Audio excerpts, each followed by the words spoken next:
Praise God! Magandang araw po sa inyong lahat.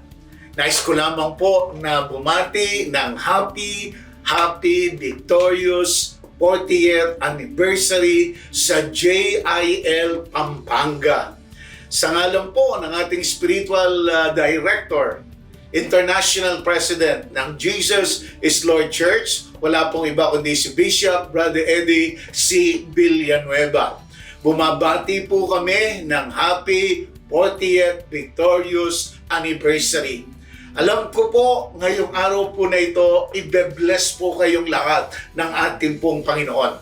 At siyempre po, ang inyong magiging tagapagsilita, ang gagamitin ng Panginoon para dalhin ang kanyang mensahe sa ating kalagitnaan. Ngayong pong anibersaryo pong ito, walang iba kundi si Reverend Jovi Villanueva Binalia. Alam ko po na may nilagay ang Holy Spirit na napakagandang mensahe na galing sa Kanya para po sa inyong lahat.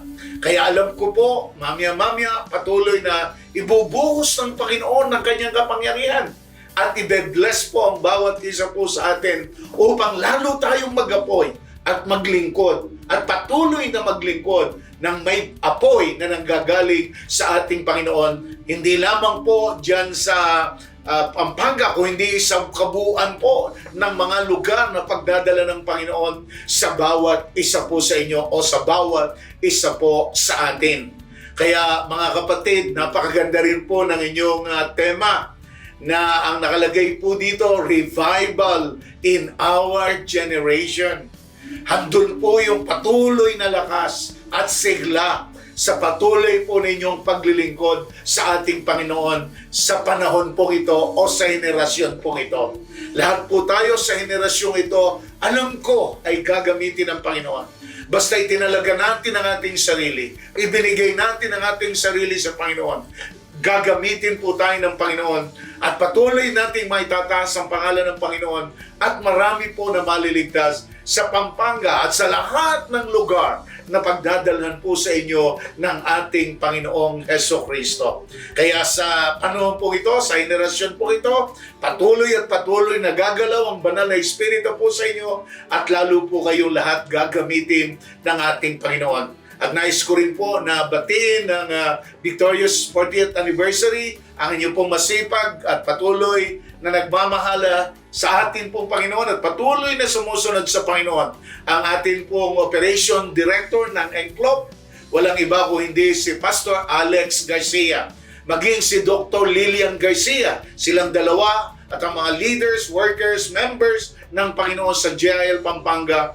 Alam ko po na sama-sama po kayo na patuloy na magtataas ng pangalan ng Panginoong Hesukristo. Ang ganda po ng inyong tema, nakalagay po dito. Joel chapter 2 verses 28 to 32. And afterward, sabi ho dyan, I will pour out my spirit on all people. Your sons and daughters will prophesy. Your old men will dream dreams. Your young men will see visions. Verse 29, even on my servants, both men and women, I will pour out my spirit in those days. Verse 30, I will show wonders in the heaven and on the earth, blood and fire and billows of smoke.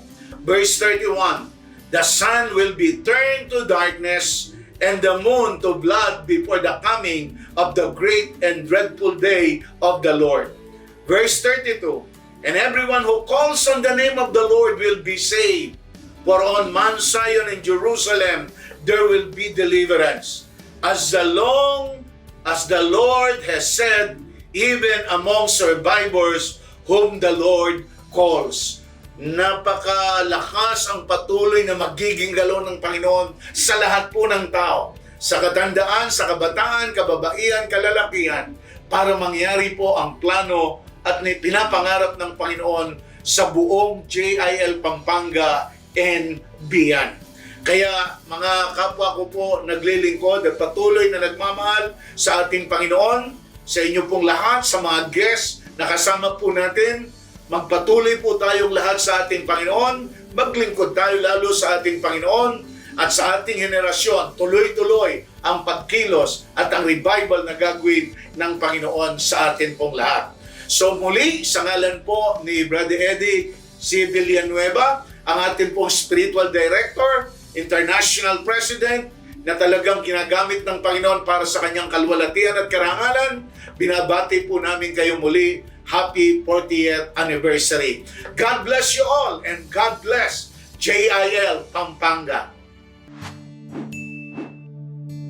Hi everyone and happy victorious 40th anniversary JIL Church Pampanga. It's such a great honor and privilege na makabati po sa inyo ang inyong empleyado dito sa Senado, Senator Joel. Siyempre gusto ko pong batiin ang aking kuya, pastor, mahal nating pastor, Pastor Alex, ang kanyang mga kasamahan sa buong leadership ng JIL Church dyan po sa Pampanga. Siyempre kay Ate Lilia, sa mga coordinators, leaders, workers, at syempre hindi ko makakalimutan ang pinakamamahal kong mga KKBs. Mabuhay po kayo, happy anniversary. Ang ganda-ganda po ng inyong tema ngayong taon, Revival in Our Generation. This is found in the book of Joel chapter 2 verse 28 to 29. Ang sabi po doon, and afterward, I will pour out my spirit on all people. Your sons and daughters will prophesy, your old men will dream dreams, your young men will see visions. Even on my servants, both men and women, I will pour out my spirit in those days. Napakagandang kasikulo sa Biblia na tayo po ay itinalaga ng Diyos at ipinapakita po niya yung authentic na pagkakatawag niya sa atin bilang kanyang mga anak. At tayo po yung level ng calling natin dapat tumataas talaga at nakikita natin yung silbi natin sa ubasan ng Diyos.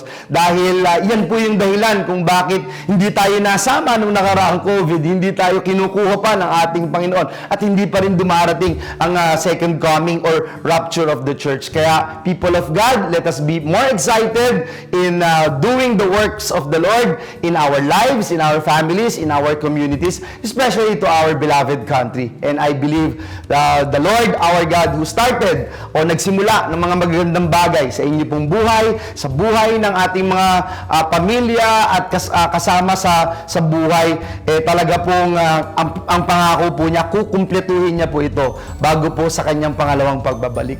Muli, congratulations po sa inyong lahat. Happy victorious anniversary JIL Pampanga. Please stay safe and God bless you all.